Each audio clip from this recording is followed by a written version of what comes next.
أعوذ بالله السميع العليم من الشيطان اللعين الرجيم. بسم الله الرحمن الرحيم. الحمد لله رب العالمين، والصلاة والسلام على سيد الأنبياء والمرسلين سيدنا ونبينا وشفيع المذنبين أبي القاسم محمد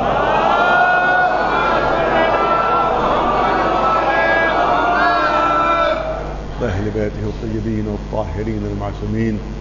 أما بعد، فقد قال الله سبحانه تبارك وتعالى في كتابه المبين وهو أصدق الصادقين: ونريد أن نمن على الذين استضعفوا في الأرض ونجعلهم أئمة ونجعلهم الوارثين. صلوات عليه.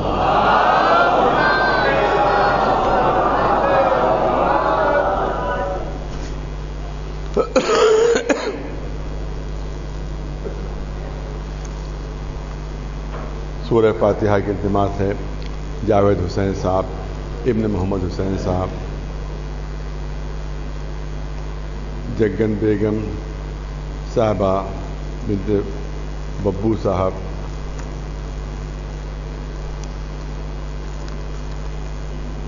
منور سلطان زمانی بیگم صاحب، حسن علی خان صاحب، ظفر حسن صاحب، اختر حسین صاحب، جملہ مومنین مومنات کے لیے اور خصوصیت حسینی میں جو مدفون حضرات، ان سب کے اثار ثواب کے لیے ایک مرتبہ سورہ حمد اور 3 مرتبہ سورہ توحید تلاوت.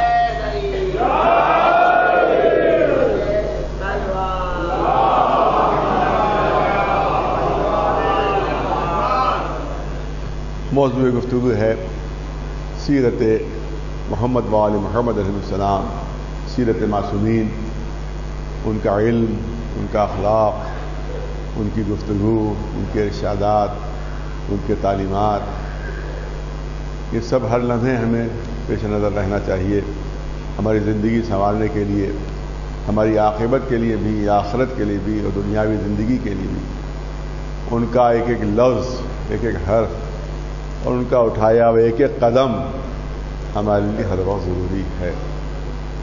اور میں نے عرض کیا معجزات ہیں ان کے، اس میں کوئی شک نہیں. معجزات ہم بیان بھی کرتے ہیں اور بیان کرتے بھی رہنا چاہیے. جس طرح سے قرآن مجید معجزہ ہے، اسی طرح سے اہل بیت بھی معجزہ ہیں. اس میں کوئی شک نہیں ہے، کوئی شک نہیں ہے. قرآن مجید جس طرح سے بطور معجزہ ہے، اسی طرح سے اہل بیت علیہ السلام بھی بطور معجزہ رسول اللہ کو دیے گئے. عام لوگ نہیں تھے، معمولی لوگ نہیں تھے، عام انسان نہیں تھے، عام خانوادہ نہیں تھا. جس طرح سے ہمارے خانوادہ ہوتا ہے اسی طرح اس کا خانوادہ نہیں تھا. وہ جو خانوادہ تھا وہ بطور معجزہ عطا ہوا، وہ بھی معجزہ تھے. جس طرح سے قرآن مجید معجزہ تھا، اسی طرح سے اہل بیت بھی معجزہ تھے. اور جس طرح سے قرآن مجید دلیل رسالت، اسی طرح سے اہل بیت بھی دلیل رسالت. جس طرح سے قرآن مجید ثبوت نبوت، اسی طرح سے اہل بیت یہ آغوش کے پالے، یہ دل کے جگر کے ٹکڑے، یہ سب کے سب یہ دلیل اور ثبوت نبوت تھے. جس طرح سے قرآن کے علوم سے ثابت ہوتا ہے یہ اللہ کے رسول ہیں، اسی طرح سے اہل بیت کے کردار سے ثابت ہوتا ہے یہ اللہ کے رسول ہیں. صلوات بھیجنا محمد.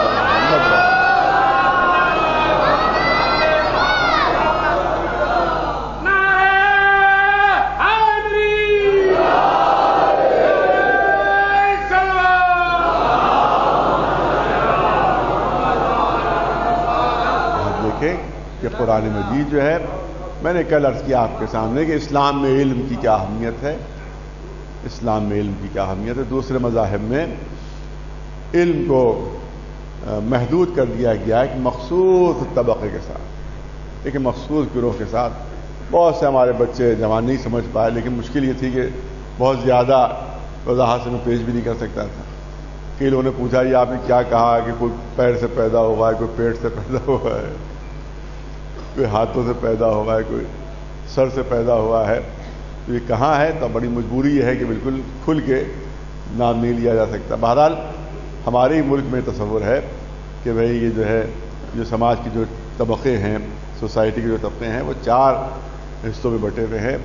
کچھ وہ ہیں جو صرف خدمت کے لیے پیدا ہوئے ہیں کیونکہ وہ پیدا کرنے والے کے پیر سے پیدا ہو رہے ہیں، اور کچھ لوگ جو ہیں وہ تجارت کے لیے ہیں کہ ان لوگوں کے لیے روزی اور روٹی کا انتظام کریں، رزق کا انتظام کریں، وہ کیونکہ وہ ان کے پیٹ سے پیدا کیے گئے ہیں، لہذا ان کا کام پیٹ بھرنا ہے لوگوں کا۔ کچھ لوگ وہ ہیں کہ جو ان کے ہاتھوں سے پیدا کیے گئے ہیں، جیسے ان کا کام ہے ملک کی حفاظت کرنا، ان کا کام ہے جنگ کرنا، ان کا کام ہے اسلحہ استعمال کرنا، لہذا وہ ان کا کام صرف فوج میں ہے۔ صرف ایک سب سے بلند طبقہ وہ ہے کہ جو دماغ سے پیدا کیا گیا ہے، بس علم وہی حاصل کرے، اس کے علاوہ کسی کو مذہبی طور پر علم حاصل کرنے کی اجازت نہیں۔ اسی طرح سے آپ دیکھیں کہ اب وہ میں نے کھل کے نام لیا تھا کہ کرسچینٹی میں اور عیسائیت میں وہاں بھی تقریباً یہی انداز ہے کہ جو ان کے یہاں جو مذہبی بلند تر طبقہ ہے اسی کو یہ حق حاصل ہے کہ وہ علم حاصل کرے، اس کے علاوہ عوام کو یہ حق حاصل نہیں، تو یہ رائٹ نہیں ہے کہ وہ علم حاصل کریں۔ تو اب سوال یہ ہوتا ہے کہ آخر یہ پابندی کیوں لگی تھی؟ کاہے کے لیے پابندی تھی اور سختی تھی؟ کہ علم پھیلنے نہ پائے، علم دنیا تک پہنچنے نہ پائے، کیونکہ ان کو معلوم تھا کہ جتنا علم پھیلے گا اتنے ہی ان کی مذہب کی خرابیاں پبلک کو معلوم ہوں گی، جو ان کی ویکنیس ہیں وہ معلوم ہوگی، جو ان کی کمزوریاں ہیں وہ معلوم ہوں گی۔ لہذا میں ظاہر میں بہت کم باہر جاتا ہوں، کبھی اتفاق سے، اب تو خیر ویزا ہی نہیں ملتا مجھے، نہ صرف یہ کہ مجھے ویزا نہیں ملتا بلکہ وہاں پوچھا جاتا ہے کوئی رشتہ داری تو نہیں ہے، کوئی دوسرا بھی اگر جاتا ہے تو پوچھا جاتا ہے رشتہ داری تو نہیں ہے۔ ایک ہمارے قریبی رشتہ دار جسے بھی پڑھتے ہیں، وہ اتفاق سے ان کو بلا لیا گیا امریکہ میں، آج 4-5 سال پہلے کی بات ہے۔ جب وہ ویزا لینے گئے وہاں امریکن ایمبیسی، تو ان سے پہلا سوال یہ کیا گیا کہ کلمہ جواز سے کوئی رشتہ داری تو نہیں تمہاری؟ اچھا انہیں نے بھی سوچا میں ہوشیاری کروں کچھ، تو نہیں مجھ سے کوئی تعلق نہیں، مجھ سے کوئی رشتہ داری نہیں۔ انہیں نے پوری فہرست دکھا دی کہ دیکھو تمہارے والد سے یہ رشتہ داری، تمہارے دادا سے یہ رشتہ داری، تمہارے چچا سے یہ رشتہ داری، ساری رشتہ داریوں کی فہرست ان کے پاس پہلے ہی سے موجود تھی، اور ویزا نہیں ملا۔ تو ظاہر ہے کہ جب رشتہ داروں کو ویزا نہیں مل رہا تو مجھے کیا ملے گا؟ تو یہ ظاہر ہے کہ یہ اب اس سے اندازہ آپ کیجئے یہ کیا مشکل ہے۔ لیکن یہ بہت پہلے کی بات ہے، شاید 95 میں، 1995 میں امریکہ گیا تھا۔ اس زمانے میں وہاں کے جو شیعہ طالب علم تھے انہیں نے بتایا کہ جس کالج میں وہ پڑھتے ہیں، توجہ ہے عجیب چیز ہے، اس سے اندازہ کیجیے آپ کہ جس کالج میں وہ پڑھتے ہیں وہاں کا جو پروفیسر ہے، جو عیسائی، وہ کرسچین، میرے پاس ہو سکتا ہے وہ فہرست موجود بھی ہو، اس نے پیش کی تھی، اب میں اگر ڈھونڈوں تو کہیں نکل بھی آئی تھی، کہ ایک پروفیسر نے کہا کہ 200 سائنٹیفک غلطیاں میں انجیل میں نکال چکا ہوں اب تک، 200 علم کے خلاف باتیں، سائنس کے خلاف باتیں، کہ جو بالکل آج کل جو چیزیں بالکل متفق علیہ ہیں، سائنسدان جن پر پوری طرح بھرپور یقین رکھتے ہیں، اس کے خلاف 200 باتیں میں نے خود نکالی۔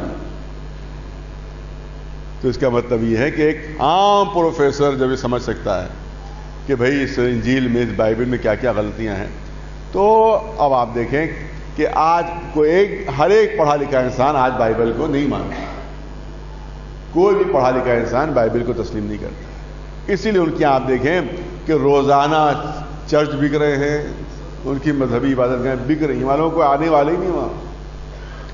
10 سال گزر گئے صاحب، کوئی چرچ میں عبادت کرنے والے آئے ہی نہیں، لہٰذا مجبوراً وہ فروخت کر رہے ہیں۔ میں خود وہاں پر لندن میں جب گیا تھا، وہ بھی 1990 وغیرہ میں گیا تھا، تو تب وہاں جس جگہ میں نے مجلس پڑھی، جس امام باڑے میں، وہ معلوم ہے چرچ تھا، وہ چرچ تھا کہ جس کو بھیج دیا. کیوں بھیجا؟ کہا تھا 10 سال سے کوئی عبادت کرنے آیا ہی نہیں تھا. ایک سلوات بھیجے برابر.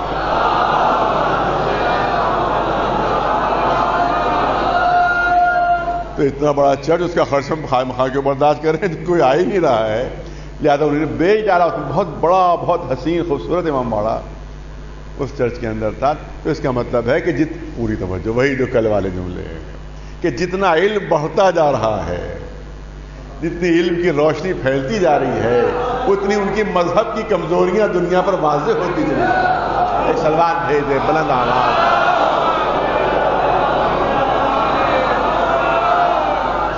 جتنا زمانہ ترقی کرتا جا رہا ہے، جتنی علم کی روشنی پھیلتی جا رہی ہے، جتنی سائنس آگے بڑھ رہی ہے، اتنا ہی ان کا علم کمزور ہوتا جا رہا ہے اور اس کی بنیادیں کھوکھلی ہوتی چلی جا رہی ہیں. دنیا یہ دیکھ رہی ہے کہ سائنس کچھ ہے اور ان کے یہاں کچھ اور کہا جا رہا ہے. اللہ کے کلام کچھ اور ہے اور حقیقت کچھ اور ہے. دیکھیے جو سچے لوگ ہوتے ہیں وہ ہمیشہ وہی جو کہتے ہیں وہی کرتے بھی ہیں. یعنی کرنی اور کہنی میں کوئی فرق نہیں ہونا چاہیے. اگر قول و فعل میں فرق ہو جائے تو شخص جو ہے وہ اچھا نہیں سمجھا جاتا. خود قدرت کا اعلان یہ ہے کہ بھائی جو کہو وہ کرو اور جو کرو وہی کہو، یہ اعلان ہے. تو جب ایک عام انسان کی توجہ رہے، صاحبان ذوق ہیں کہ جب ایک عام انسان کے لیے کوئی برداشت نہیں کرتا کہ کہہ کچھ رہا ہو کر کچھ رہا ہو. ممبر پر تو خیبر و خندق اور ہر میدان سے بھاگ رہا ہو. ایک سلوات بھیجے پر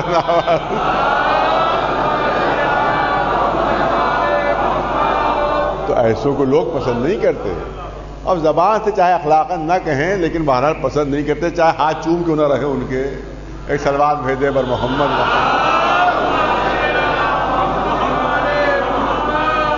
لیکن بہرحال دل میں تو خیال کرتے ہیں کہ بھائی یہ کسی میدان میں آج تک کبھی یہ ٹکے نہیں، چاہے وہ ممبر سے کچھ بھی پڑھتے رہتے ہیں. تو اس کا مطلب یہ ہے کہ جو کہتا ہے وہی کرنا چاہیے اسے اور جو کرتا ہے وہی کہنا چاہیے اسے.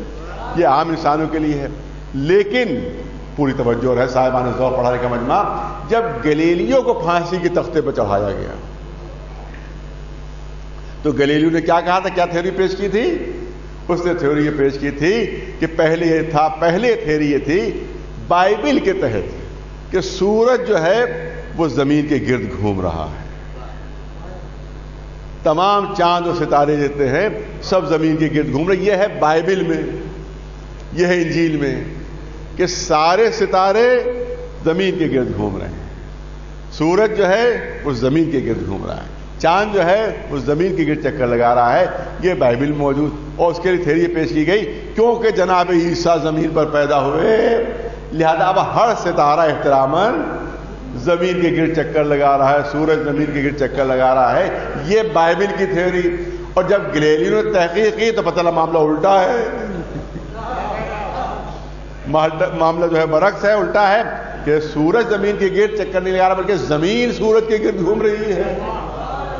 زمین سورج کے گرد گھوم رہی. جیسے ہی اس نے یہ تھیوری بیان کی کہ پھانسی پہ چڑھا دو، اس کو پھانسی پہ چڑھا دو. یہ تو بائبل کے خلاف بات کر رہا ہے، یہ تو اللہ کے کلام کے خلاف بات کر رہا ہے. جو اللہ نے فرمایا ہے اس کے خلاف اس کے جملے ہیں، خلاف تھیوری پیش کر رہا ہے. اور اس کے بعد پھانسی پر چڑھا کر معافی مانگو، اپنے الفاظ واپس لو، اپنی تھیوری واپس لو، اپنا نظریہ واپس لو، ورنہ ہم تم کو پھانسی پر چڑھا دیں گے. بیچارے کو مجبوراً جان بچانے کے لیے اپنی تھیوری کو اس وقت واپس لینا پڑا. مگر جب وہ پھانسی کے تختے سے اتر رہا تھا تو اس کی زبان پر جملے تھے. جب پھانسی کے تختے پر اتر رہا تھا تو زبان پر جملے تھے. یہ کیسا خدا ہے، یہ کیسا اللہ ہے کہ کر کچھ رہا ہے کہہ کچھ رہا ہے. ایک سلوات بھیجے خدا.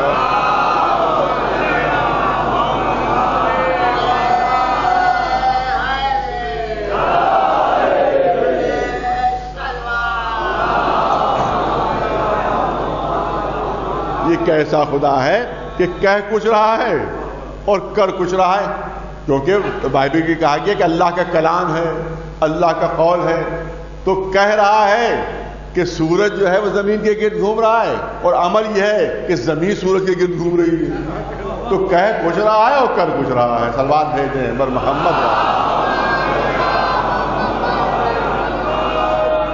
اسی لیے رفتہ رفتہ عیسائیت سے لوگ منحرف ہوتے چلے گئے، اور ایک معمولی پروفیسر بھی وہ 200 غلطیاں بائبل میں نکال رہا ہے. اس کا مطلب ہے کہ اسی لیے کوشش تھی کہ سائنس آگے نہ بڑھے، علم آگے نہ بڑھے، علم ترقی نہ کرے، کیونکہ ان کو پتا تھا کہ اگر علم میں ترقی کر لی تو ہمارے مذہب کی جو خرابیاں ہیں، جو کمزوریاں ہیں، جو اس میں جہالتیں ہیں، وہ سب کے سب واضح ہو جائیں گی. لیکن اسلام نے حکم دیا کہ ہر مرد اور عورت پر علم حاصل کرنا واجب ہے. ہر مرد اور عورت پر علم حاصل کرنا واجب ہے. اسلام کو کیونکہ علم ہے کہ سائنس قلعہ شکن ہو سکتی ہے، سائنس جو ہے وہ دنیا کی ہر چیز کو تباہ و برباد کر سکتی ہے، مگر سائنس اسلام کو کوئی نقصان نہیں پہنچا، اسلام کو کوئی نقصان نہیں پہنچا سکتی. کیونکہ جتنے سائنسی حقائق دنیا پر واضح ہوتے جائیں گے اتنے ہی اسلام کی سچائی دنیا پر کھلتی چلی جائے گی. ایک صلوات بلند آواز.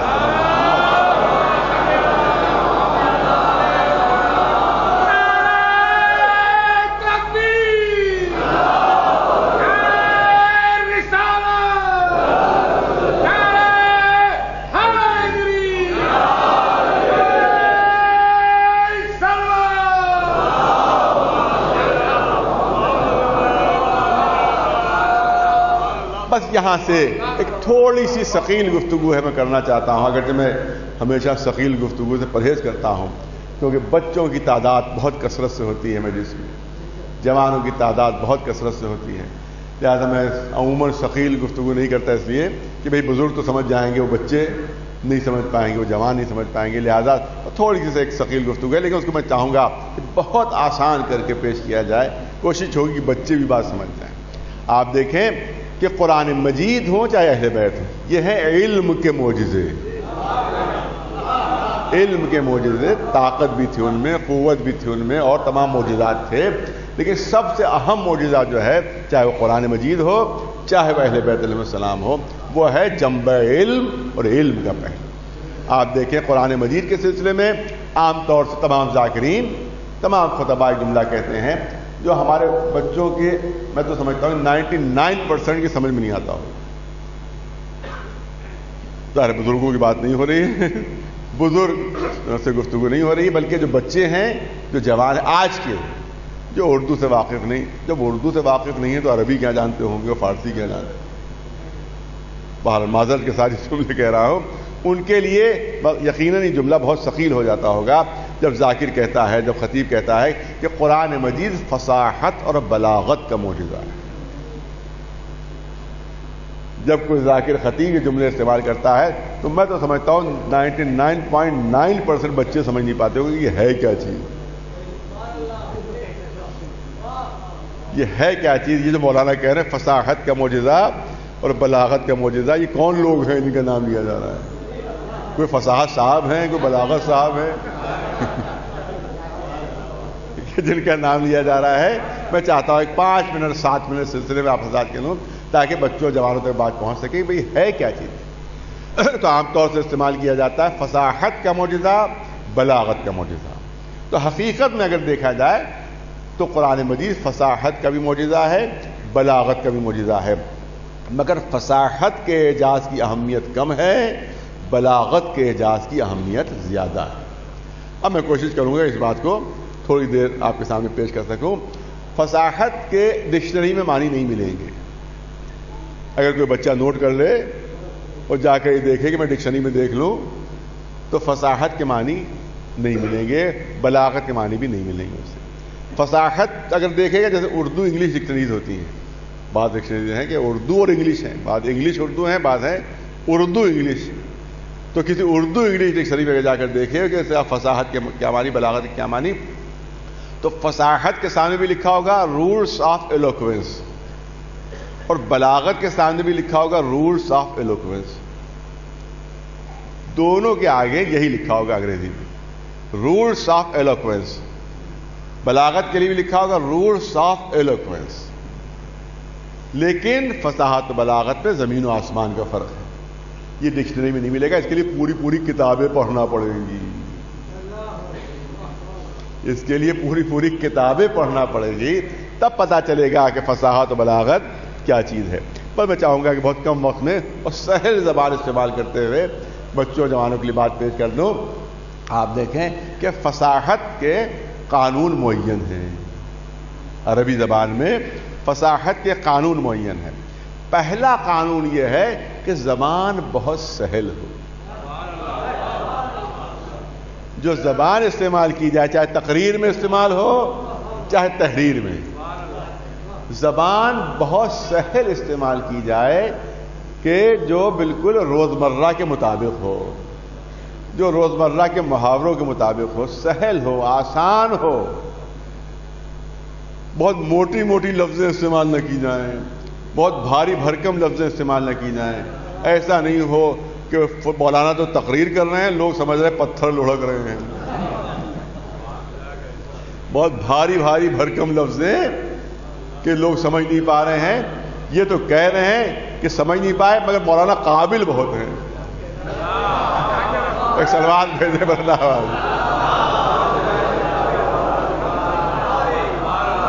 سمجھ تو نہیں پائے کیا کہا مگر قابل بہت ہے. تو یہ ایسی تقریر سے کوئی فائدہ نہیں ہے کہ اپنی قابلیت کا تو سکہ جم جائے مگر پبلک کی سمجھ میں نہ آئے کہ کہا کیا. تو ایسی تقریر سے کوئی فائدہ نہیں ہوتا ہے. ایسی تقریر ہونا چاہیے جو بچے سمجھیں, جو جوان سمجھے, جو بزرگ سمجھیں. ایسی تقریر ہونا چاہیے. تو یہ ضروری ہے. تو معلوم ہے کہ فصاحت کے قانون میں یہ ہے کہ آسان زبان میں بات کی جائے, سہل زبان میں بات کی جائے.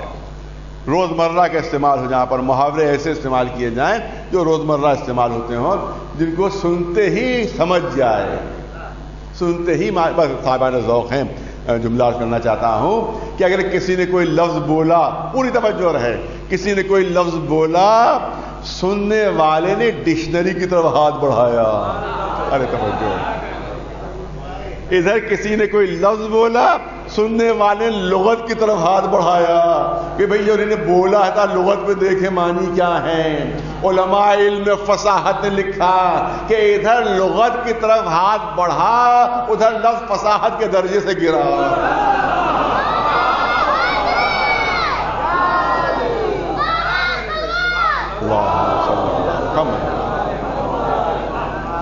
ادھر لغت کی طرف ہاتھ بڑھا سننے والے کا, ادھر وہ لفظ فصاحت کے درجے سے گر گیا. کیونکہ فصاحت کے قانون میں داخل یہ ہے کہ ادھر سنے ادھر سمجھے, ادھر سنے ادھر سمجھے. اس کے لیے ضروری نہ ہو کہ وہ لغت میں دیکھے اور ڈکشنری میں دیکھے.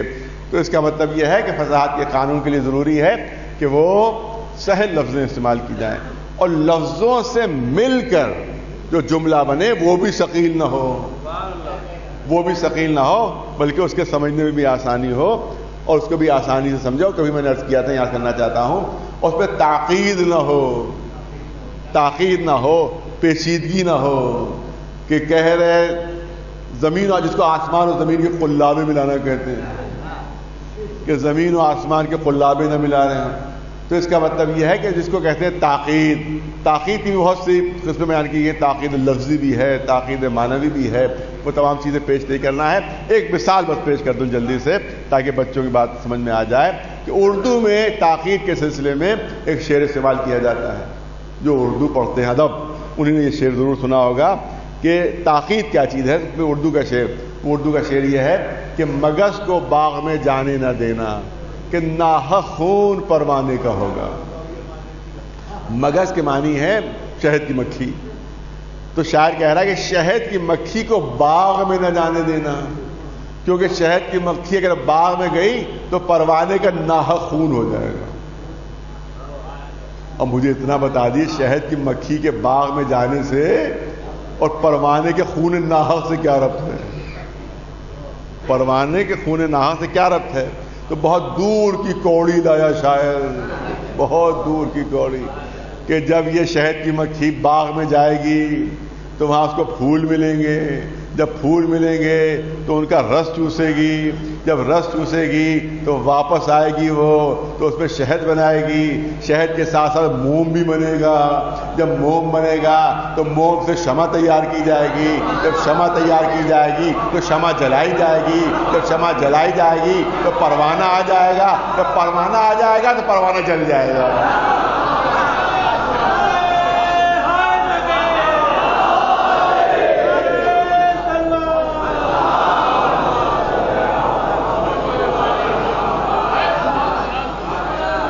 تو اس کو کہتے ہیں تعقید، یعنی پیچیدگی، بہت پیچیدہ، مطلب بہت دور کی کوڑی لانا، زمین و آسمان کے قلابے ملا دینا، اس کو کہتے ہیں تعقید۔ اگر ایسی تعقید ہو تو وہ خلاف فصاحت ہے، خلاف فصاحت ہے، فصاحت کے قانون کے خلاف ہے یہ۔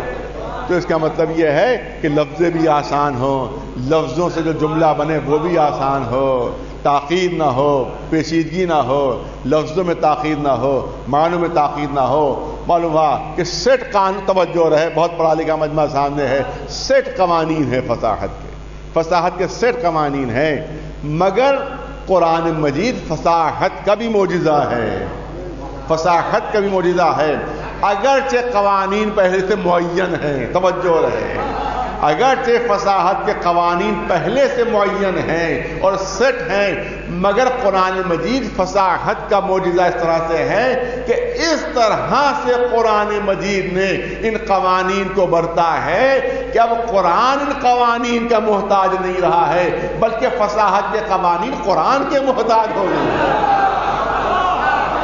ایک صلوات بلند آواز سے بر محمد وعلیہ۔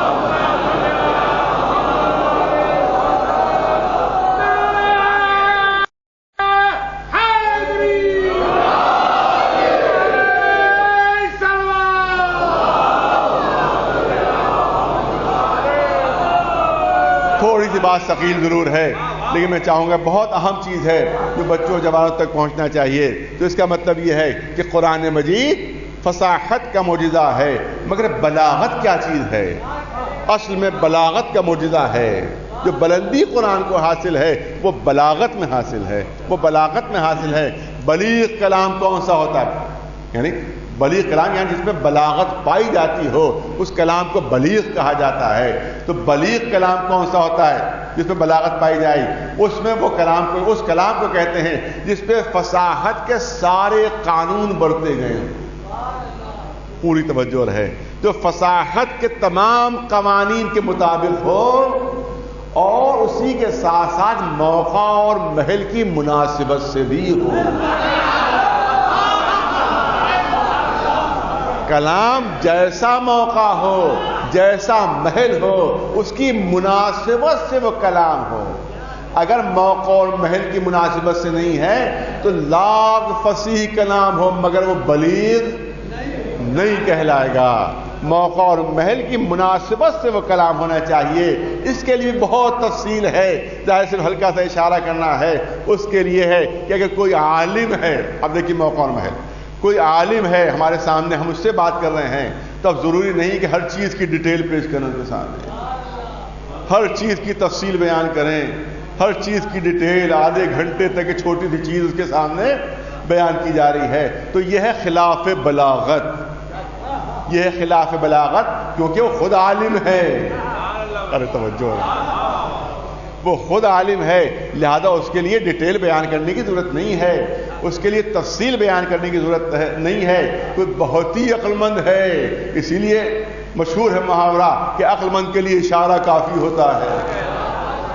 کوئی بے وقوف ہو تو اس کے لیے تفصیل بیان کی جائے، کوئی جاہل ہو تو اس کے لیے تفصیل بیان کی جائے۔ اگر کوئی بہت بڑا عالم ہے، بہت عقل مند ہے، تو اس کے لیے اب تفصیل کی ضرورت نہیں ہے۔ اگر جاہل کے لیے اشارہ کیا جائے تو خلاف بلاغت۔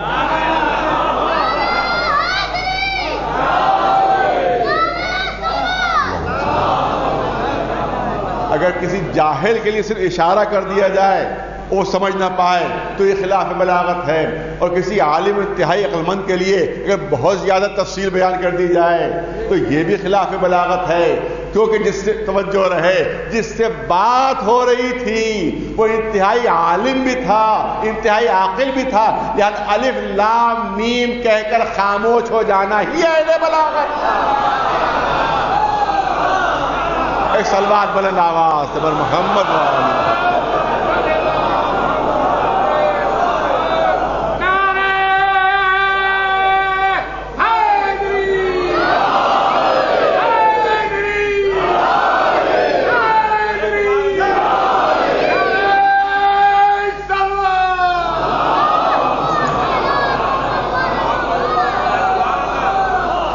اب ظاہر کے مضمون خشک ہے تو میں چاہتا ہوں اس کو تھوڑی دلچسپی پیدا کرنے کے سلسلے میں کہ لاکھ فصیح کلام ہو مگر موقع و محل کی مناسبت سے نہیں ہے تو پھر کلام بلیغ نہیں رہتا، فصیح رہے گا مگر بلیغ نہیں رہے گا۔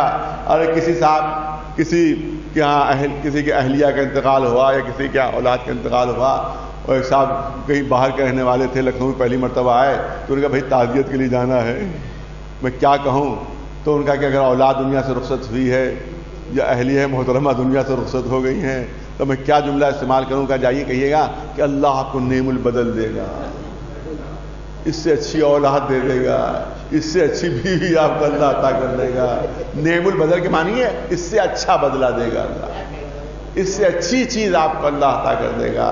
تو ان کی جملہ یاد کر لیا، بیوی کا انتقال ہوا، گئے کہ اللہ نعم البدل دے گا، خدا نہ خواستہ اولاد دنیا سے رخصت ہو گئی، کہا اللہ نعم البدل دے گا۔ جب والد دنیا سے رخصت ہوئے ان کو یہی جملہ یاد تھا۔ ایک صلوات بھیجنے پر محمد تو معلوم ہوا کہ جملہ فصیح ضرور ہے مگر بلیغ نہیں ہے، تو موقع اور محل کی مناسبت سے ہونا چاہیے تب وہ بلیغ ہوتا ہے۔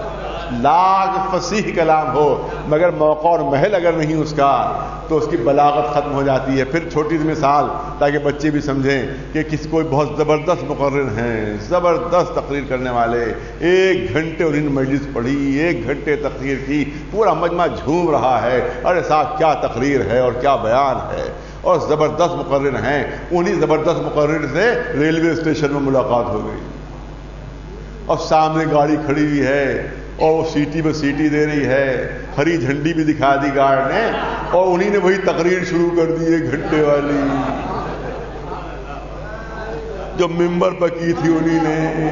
اور وہاں پر معلوم ہوا کہ گاڑی چھوٹ رہی ہے، 1 منٹ میں گاڑی پکڑنا ہے، اس وقت ان کو کلام صرف 1 منٹ کا کرنا ہے، اس وقت بات ان کو صرف 1 منٹ کرنا ہے۔ تو اب وہی تقریر جو ممبر پر فصیح بھی تھی، جو ممبر پر بلیغ بھی تھی، جب ریلوے اسٹیشن پر پہنچے تو فصیح تو ہے مگر بلیغ نہیں ہے، کیونکہ موقع اور محل کی مناسبت سے نہیں ہے۔ ایک صلوات بھیج دیں پر محمد والی۔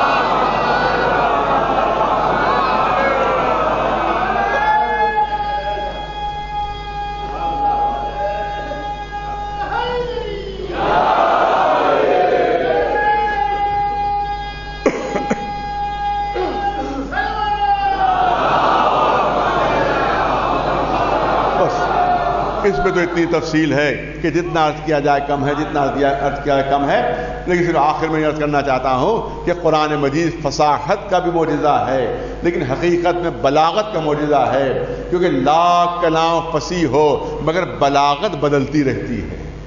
فصاحت ایک رہتی ہے، بلاغت بدلتی ہے۔ ارے توجہ ہے، فصاحت نہیں بدلتی، بلاغت بدلتی رہتی ہے۔ عالم کے لیے کوئی اور کلام ہے، جاہل کے لیے کوئی اور کلام ہے، عقل مند کے لیے کلام اور ہوتا ہے، بے وقوف کے لیے کلام اور ہوتا ہے۔ ایک محل میں کلام بلیغ رہتا ہے، دوسرے محل میں بلیغ نہیں ہوتا۔ ایک زمانے میں کلام بلیغ ہوتا ہے، دوسرے زمانے میں بلیغ نہیں ہوتا۔ ایک شخصیت کے لیے کلام بلیغ ہوتا ہے، دوسری شخصیت کے لیے بلیغ نہیں ہوتا۔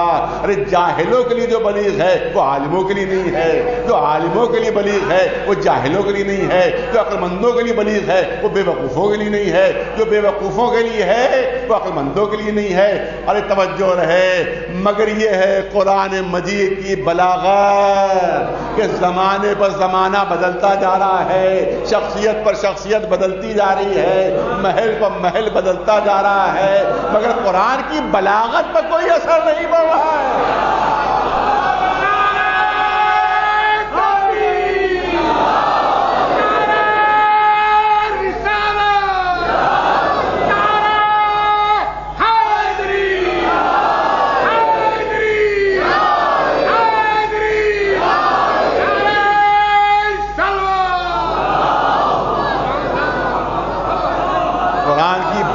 پہ کوئی اثر نہیں پڑ رہا ہے.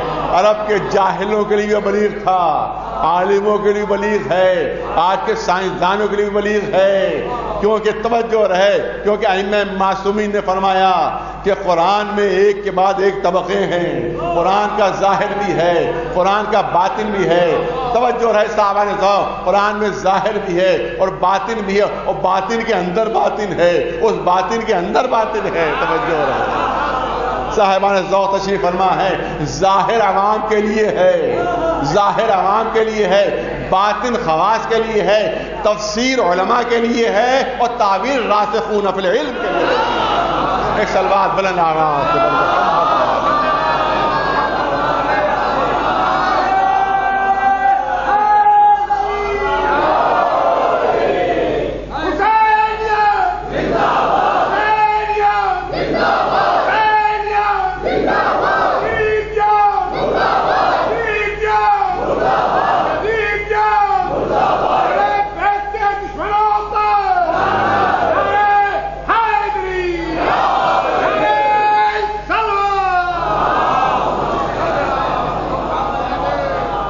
فصاحت اور یہ ہے بلاغت. تو قرآن مجید فصاحت و بلاغت کا معجزہ ہے. اب بس 2 جملے عرض کروں جو میں نے کہے تھے, مگر حقیقت اور بہت بڑی حقیقت یہ ہے کہ فصاحت و بلاغت اس کے رموز و نکات جو ہیں وہ صرف اہل زبان سمجھ سکتے ہیں, وہ صرف اہل زبان سمجھ سکتے ہیں. زبان کی باریکیاں کوئی دوسرا نہیں سمجھ سکتا, دوسرا نہیں سمجھ سکتا. کون لفظ محاورے کے مطابق ہے یا نہیں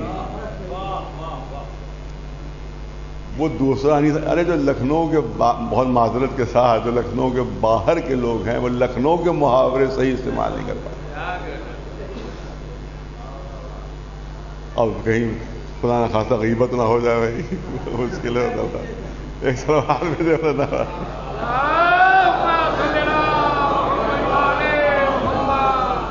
ایک بہت اردو کے ادیب, میں نے خود پڑھا ہوا, سنا نہیں ہے, بہت بڑے اردو کے ادیب, ماہر فن نقاد, ماہر فن و نقاد, بہت شہرت ان کی, سینکڑوں بلکہ ہزاروں شعر مضامین ان کے چھپے ہیں, مگر لکھنؤ سے تعلق نہیں. معافی کی سعادت کرنا ہوگا. لکھنؤ سے تعلق, ان کا مضمون میں نے خود پڑھا, کسی اور سے سنا نہیں, خود پڑھا کہ یہیں کے ایک عالم کی وہ تعریف کر رہے ہیں اس مضمون میں. دیکھیے میں مثال پیش کر رہا ہوں, یہی کہ ایک عالم کی تعریف کر رہے تھے, ایسی تقریر ایسی تقریر ایسی تقریر, اور یہاں تک جو تقریر کرتے تھے اور جو نکتے بیان کرتے تھے تو سننے والوں کے ہاتھوں کے طوطے اڑ جاتے تھے.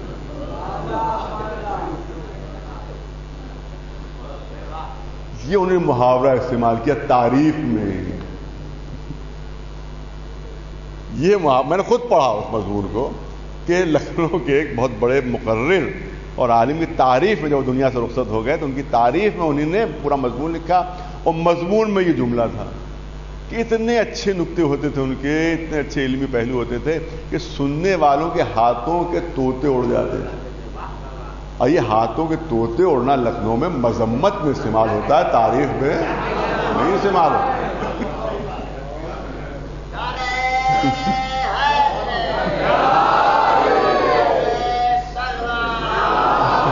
کیونکہ وہ لکھنؤ کے نہیں تھے, اردو زبان کے باہر تھے تو کوئی شک نہیں, مگر لکھنؤ کے محاورات کے ماہر نہیں تھے وہ, لہذا انہوں نے یہ بہت بڑی غلطی کر دی انہوں نے کہ ہاتھوں کے طوطے. وہاں تو آدمی جب ڈر جاتا ہے, خوف زدہ ہو جاتا ہے, حواس اس کے بالکل ختم ہو جاتے, تب کہا جاتا ہے ہاتھوں سے طوطے اڑ گئے.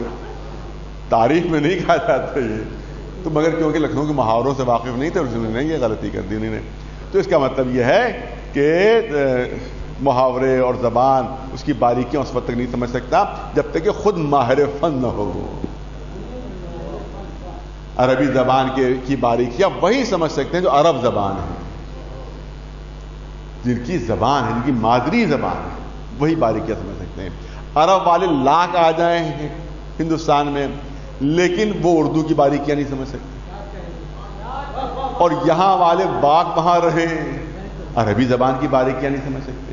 نہیں, میں آپ کے سامنے تجربہ کہ ہم لوگ ایران میں کوئی 12 سال ہے, 13 سال رہا, 15 سال, 20 سال جو ایران میں رہے ہیں, جو 20 سال ایران میں رہا وہ یہ سمجھتا ہے کہ صاحب میں تو فارسی زبان پر بالکل ماہر ہو گیا، قدرت ہو گئی، میں تو فارسی زبان کا عالم ہو گیا. لیکن آپ یاد رکھیے، ان سے پوچھ لیجیے گا کہ ادھر کسی ایرانی کے سامنے انہوں نے فارسی بولنا شروع کی، ادھر انہوں نے پوچھا آپ کہاں سے آئے ہو.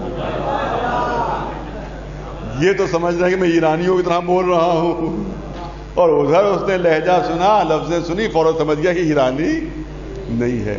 اسی طرح سے اگر باہر والا یہاں آ کر لاکھ 40 برس تک رہے مگر ادھر اردو بولے، ادھر ہم سمجھ گئے کہ یہاں کے نہیں ہے، یہ کہیں باہر سے آئے ہوئے ہیں. لاکھ اردو سیکھے مگر روٹی کو ہمیشہ روٹی کہے گا، وہ ہمیشہ روٹی ہی کہے گا، اس کی روٹی اس کی زبان سے نہیں نکل پائے گا. اس طرح سے جو محاورے ہیں اس کو اب ظاہر مثال نہیں دینا چاہتا میں یہاں کے اوپر، خواہ مخواہ طول ہو جائے گا. لیکن حقیقت یہی ہے کہ وہاں کی باریکیاں یہاں نہیں سمجھی جا سکتی، یہاں کی باریکیاں وہاں نہیں سمجھی جا سکتی. عجیب چیز پیش کر رہا ہوں آپ کے سامنے، پڑھا لکھا مجمع ہے. یہی وجہ ہے کہ جن لوگوں نے قرآن کے جواب میں نقلی قرآن پیش کیا، عجیب حقیقت پیش کر رہا ہوں بس یہیں پہ پڑھے لکھے مجمع کے لیے، کہ جن نے، چاہے وہ غلام احمد قادیانی ہو، چاہے وہ باب اللہ ہو، چاہے وہ بہاء اللہ ہو، چاہے کوئی ہو، جس نے بھی کوئی نقلی سورہ پیش کیا کہ صاحب یہ ہے میرے پر یہ نازل ہوا اللہ کی طرف سے، جس طرح سے رسول اللہ پر نازل ہوتا تھا قرآن، اس طرح سے مجھ پر بھی یہ نازل ہوا ہے، اس نے سورے گڑھ کر پیش کیے. تو آپ بہت بڑی حقیقت ہے جو پیش کر رہا ہوں. ایرانی دھوکہ کھا گئے، ایرانی دھوکہ کھا گئے، ہندوستانی دھوکہ کھا گئے، دوسری جگہ کے لوگ دھوکہ کھا گئے، مگر عرب کبھی دھوکہ نہیں کھائے. آپ کو قادیانی جو ہے وہ پاکستانی مل جائیں گے، ہندوستانی مل جائیں گے، جو بہائی ہے وہ ایرانی مل جائیں گے، ہندوستانی مل جائیں گے، مگر قادیانی نہ کوئی عرب ملے گا آپ کو، نہ بہاء اللہ کا ماننے والا کوئی عرب ملے گا آپ کو. کیوں؟ کیونکہ وہ سمجھ رہے ہیں کہ جو کلام پیش کر رہا ہے اس میں فصاحت و بلاغت کے اتنے جھول ہیں کہ یہ اللہ کا کلام ہو ہی نہیں سکتا. ایک سلوات بھیج دے بلند آواز سے بس محمد والا.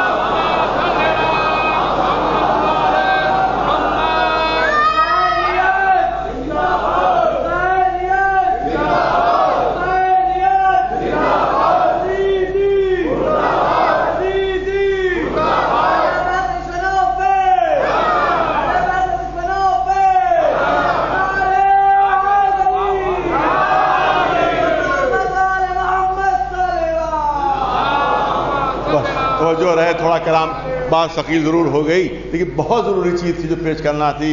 آپ توجہ رکھیں. اس کا مطلب ہے کہ قرآن مجید اگر صرف، بس آخر کلام، قرآن مجید اگر صرف فصاحت اور بلاغت کا معجزہ ہوتا تو صرف عرب والوں کے لیے ہوتا، صرف عرب والوں کے لیے ہوتا معجزہ، پھر ہندوستانیوں کے لیے معجزہ نہ ہوتا، پھر انگریزوں کے لیے معجزہ نہ ہوتا، پھر یورپ والوں کے لیے معجزہ نہ ہوتا، پھر امریکنز کے لیے معجزہ نہ ہوتا، پھر چینیوں کے لیے معجزہ نہ ہوتا، پھر جاپانیوں کے لیے معجزہ نہ ہوتا. کیونکہ فصاحت و بلاغت کی جو رموز و نکات ہیں وہ صرف عرب والے سمجھ سکتے ہیں، چینی نہیں سمجھ سکتے، جاپانی نہیں سمجھ سکتے، یورپ والے نہیں سمجھ سکتے، اردو دا طبقہ نہیں سمجھ سکتا. لہذا قرآن مجید ہے فصاحت و بلاغت کا معجزہ، ہے فصاحت و بلاغت کا معجزہ، مگر کمال اور اعجاز کمال اس کا یہ ہے کہ وہ ہے علم کا معجزہ. قرآن مجید ہے علم کا معجزہ. جب علم کا معجزہ ہے تو یورپ والوں کے لیے معجزہ ہے، امریکہ والوں کے لیے معجزہ ہے، چینیوں کے لیے معجزہ ہے، جاپانیوں کے لیے بھی معجزہ ہے، پوری کائنات کے لیے وہ معجزہ ہے کیونکہ علم کا معجزہ ہے. صلوات بھیجے بلند آواز.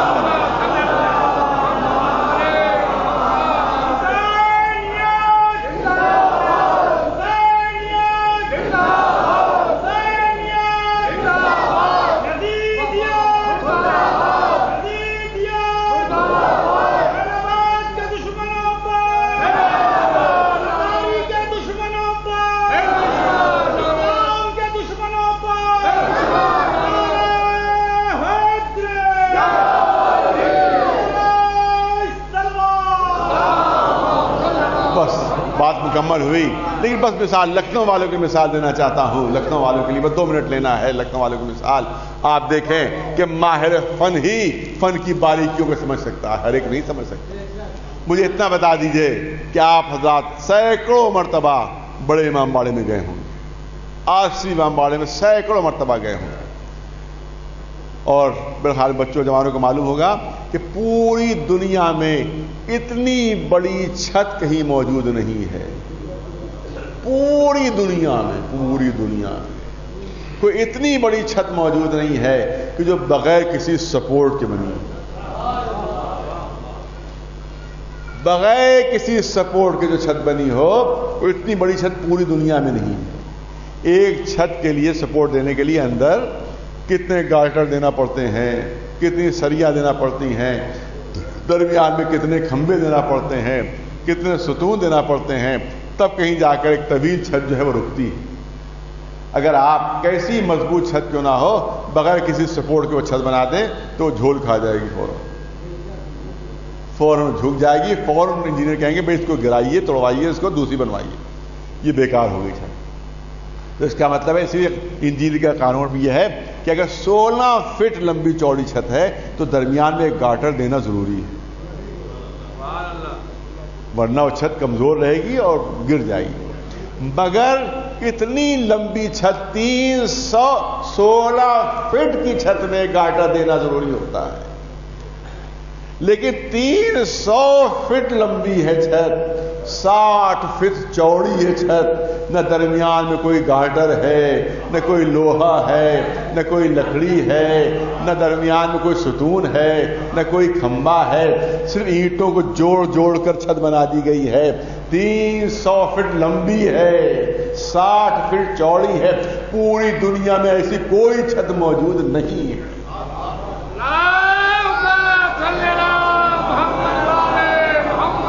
پوری دنیا میں کوئی ایسی چھت موجود نہیں ہے۔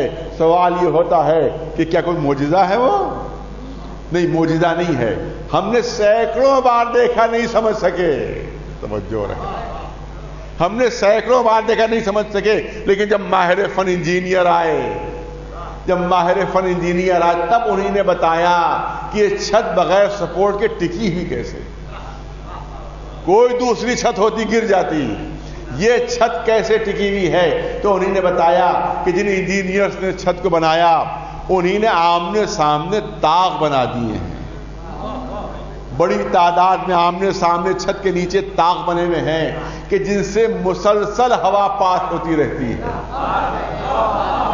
ایک طاق سے دوسرے طاق میں مسلسل ہوا پاس ہوتی رہتی ہے کہ اگر یہ طاق بند کر دیے جائیں تو چھت گر جائے گی، کیونکہ یہ ہوا پاس نہیں ہو رہی ہے بلکہ یہ ہواؤں کا گارٹر ہے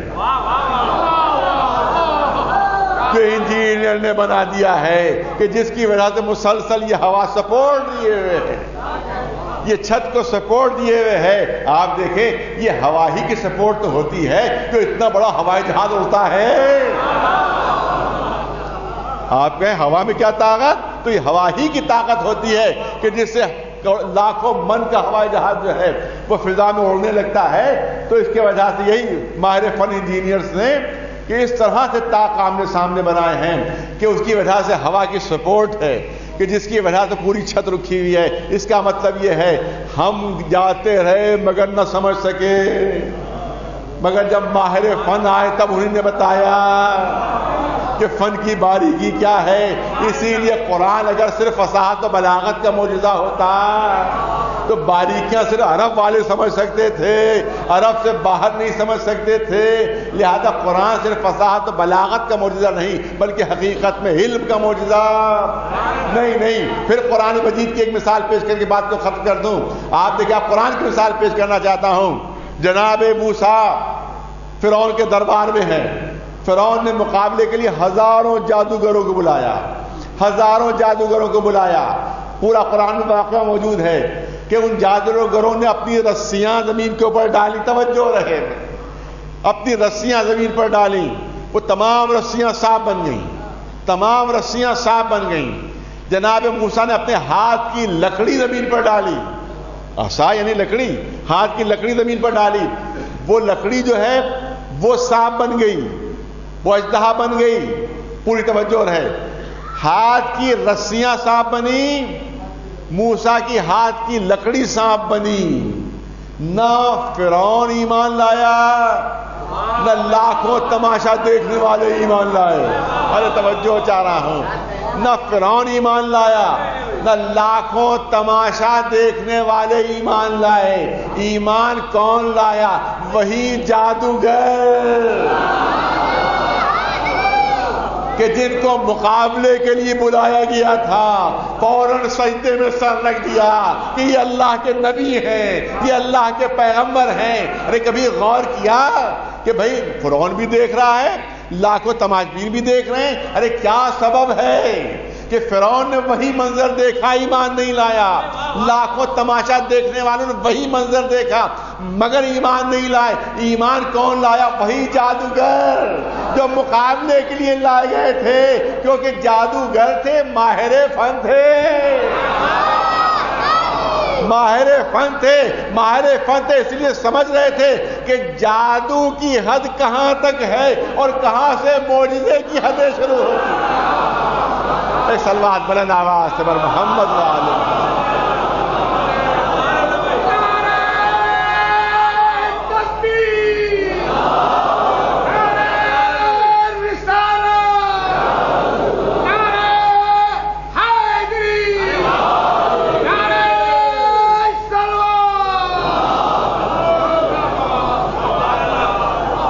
معلوم ہے کہ ماہیت کو بدل دینا یہ معجزہ ہے، ٹرانسفارم کر دینا یہ معجزہ ہے. موسیٰ کا معجزہ تھا کہ انہوں نے لکڑی کو سانپ میں تبدیل کر دیا. اہل بیت کا معجزہ یہ ہے کہ وہ جانور صفت کو حقیقی انسان بنا دیا کرتے ہیں. ایک صلوات بھیجے بلند آواز سے پر محمد وآلہ.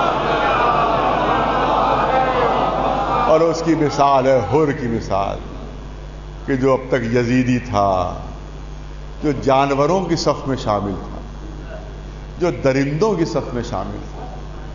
میں ایک مرتبہ آقا حسین سے ملاقات ہو گئی، کردار بدل گیا، انداز بدل گیا.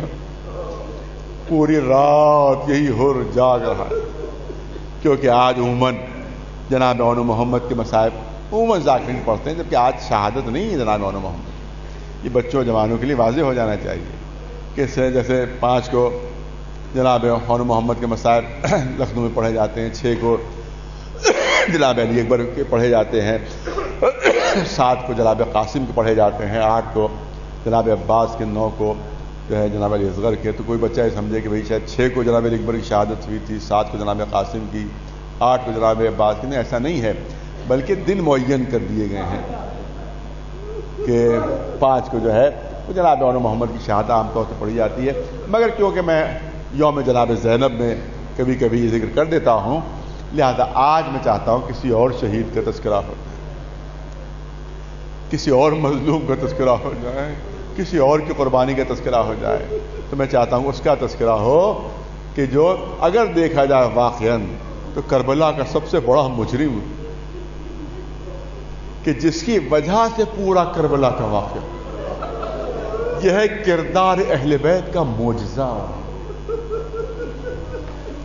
یہ اہل بیت کے کردار کا معجزہ ہے. مجرم ہے، ہر جتنی بھی مصیبتیں کربلا میں آ رہی ہیں، دیکھا جائے تو اس کے ذمہ دار ایک شخص ہے، اس کا نام ہے حر. پوری رات ٹہل رہا ہے، چہرے کا رنگ زرد ہے، بدن پر تھرتھری ہے. پسر سعد کے پاس پہنچا ہے، پسر سعد کیا کل جنگ ہو کر رہے گی؟ کیا نواز رسول سے لڑنا پڑے گا؟ عمر سعد جواب دیتا ہے کہ ہاں حر، کل ایسی جنگ ہوگی جو تاریخ میں یادگار ہوگی، اور کٹے ہوئے ہاتھوں اور پیروں اور سروں کا ڈھیر لگ جائے گا میدان میں. سننا تھا حر کانپنے لگی، حر کانپنے لگے، جس پر تھرتھری، چہرے کا رنگ زرد ہو گیا. پسر سعد، حر ارے جنگ کے نام سے تم کانپ رہے ہو، بدن پر تھرتھری، چہرے کا رنگ زرد. ارے اس وقت عرب میں تم سے بڑا کوئی بہادر نہیں ہے اور تم جنگ کے نام پر خوف زدہ. حر نے کہا نہیں، جنگ کے نام پر نہیں ڈر رہا، موت سے خوف زدہ نہیں ہوں، ہاتھ اور پیروں کے کٹنے سے خوف زدہ نہیں ہوں، بلکہ ڈر اس لیے رہا ہوں کہ ایک طرف جہنم ہے، ایک طرف جنت، اور جہنم میں جلنے کی مجھ میں تاب نہیں ہے۔ صبح نمودار ہوتی ہے، اپنے بیٹے کو لیا، اپنے بھائی کو لیا، غلام کو لیا، کہا چلو آقا کی خدمت پہ چلتے ہیں، اس سے گناہوں کو بخشواتے ہیں، میرا آقا بہت قریب آقا ہے، بڑے سے بڑے گناہ کو بخش دے گا، بڑے سے بڑے گناہ، بڑا قریب ہے وہ آقا۔ بیٹے سے جب قریب پہنچے تو بیٹے سے کہا کہ دیکھو میں اپنے چہرے کے اوپر ابا جھکائے لیتا ہوں تاکہ حسین میرا چہرہ دیکھ نہ پائے، اور دیکھو میرے ہاتھوں کو تم رومال سے باندھ دو تاکہ میرے ہاتھ جو ہو بندھے ہوئے ہو، ہاتھ بندھے ہوئے ہو۔ اس کے بعد اس عالم میں کہ چہرہ چھپا ہوا، ہاتھ بندھے ہوئے، قریب پہنچے، قریب پہنچتے ہی آقا کے قدموں پر سر رکھ دیا، قدموں پر سر رکھ دیا۔ امام پوچھتے ہیں ارے سر تو اٹھاؤ، آخر تم ہو کون؟ کہ آقا جب تک یہ سن نہ لوں گا کہ معاف کر دیا اس وقت تک سر نہیں اٹھاؤں۔ امام فرماتے ہیں کہ میں نے بھی معاف کیا، میرے خدا نے بھی معاف کیا۔ اب حر نے سر اٹھایا، آقا آپ کا گناہگار حر، اس وقت یہ بچے جو پیاس سے تڑپ رہے ہیں، یہ آپ جو چاروں طرف دشمنوں سے گھرے ہوئے ہیں، مجرم میں ہوں۔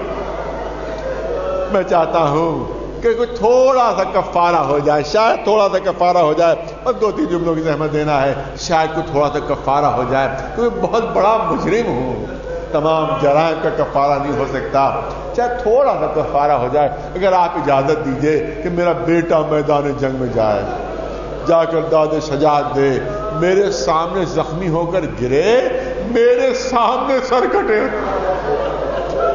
جب وہ میرے سامنے خاک و خون میں لوٹے گا تو شاید میرے گناہوں کا کوئی تھوڑا سا کفارہ ہو جائے، میرے بیٹے کو اجازت دے دیجیے۔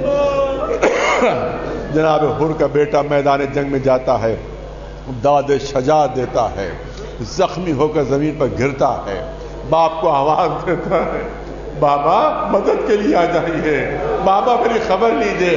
روایت کہتی ہے کہ حر نے آگے بڑھنا چاہا، کسی نے بازو پر ہاتھ رکھا، اے حر کہاں چلے؟ کہیں بوڑھے باپ بھی جوان بیٹوں کی لاشوں پر جاتے۔ حر کو روکا، حر کو روکا۔ روایت کہتی ہے خود گھوڑا دوڑاتے ہوئے گئے اور بیٹے کی، حر کے بیٹے کی لاش کے قریب پہنچے۔ تاریخ کہتی ہے کہ جس میں اتنی طاقت تھی، ہاتھوں میں اتنی قوت تھی مولا کے، کہ جوان کا لاشا اٹھانے کے لیے آقا کو گھوڑے سے اترنے کی ضرورت محسوس نہیں ہوئی، گھوڑے پر بیٹھے بیٹھے جھکے اور جھک کر جوان کی لاش اٹھا لی، گھوڑے پر رکھ دی۔ عزادارو، ابھی کربلا کی ابتدا ہے، ابھی آقا کے جسم میں اتنی قوت و طاقت موجود ہے کہ جوان کی لاش اٹھانے کے لیے گھوڑے سے اترنے کی ضرورت محسوس نہیں، لیکن اب جتنا وقت گزرتا جا رہا ہے آقا کی طاقت جواب دیتی جا رہی ہے۔ ارے قاسم کی لاش لے تو آئے،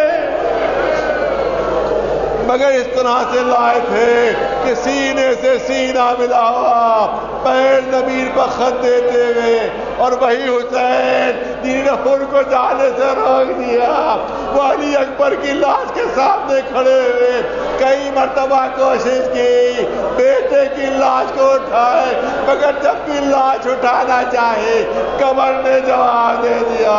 حسین حسرت سے چاروں طرف دیکھ رہے ہیں، کبھی دائیں طرف دیکھتے ہیں، کبھی بائیں طرف، آقا کسے ڈھونڈ رہے ہیں، کسے تلاش کر رہے ہیں؟ ارے کہیں عباس نظر آ جائے، کہیں قاسم نظر آ جائے، کہیں اور محمد نظر آ جائے۔